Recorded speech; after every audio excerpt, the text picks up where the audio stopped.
This is Basic Control Video 3, Body Movement Part 2.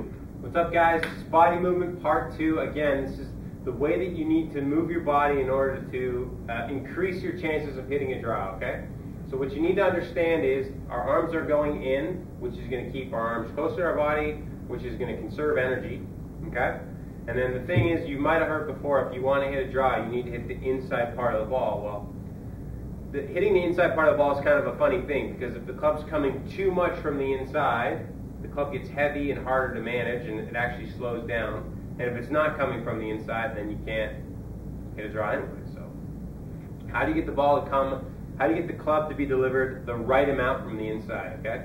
And the analogy I would use is like if I was kicking somebody right here, I would transfer my weight into my front leg, make it nice and stable so I could rotate around it and boot the crap out of whoever I was trying to beat up, right? So the way that your hips move in a golf swing is really important, and it's really integral in delivering the club like the right amount from the inside, okay?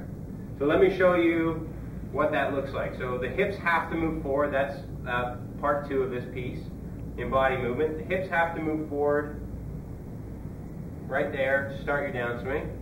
And the more they move forward, the better. The greatest players that have ever played probably move their hips between 4 to 6 inches forward.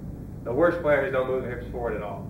Okay, so again, it all goes back to that hitting position that you were first introduced to. There's your setup position. There's where my hips are at impact. If you notice, if you measure that distance, it's 4 to 6 inches. It's what it needs to be. So as long as your hips move forward, the club will come the right amount from the inside. If you try and take your arms and artificially put them behind your body, you're screwed, because the weight of the club head is going to get really heavy, and it's going to get heavy. As soon as it gets heavy, it gets slower, and it's harder to get the ball to do what you want it to do. So moving the hips forward is the second piece of the puzzle here. Your arms are going to be a little close to your body, and those two pieces, if you put them together properly, will look like this. Hands are going to go in, and then your weight in your lower body is going to bump forward.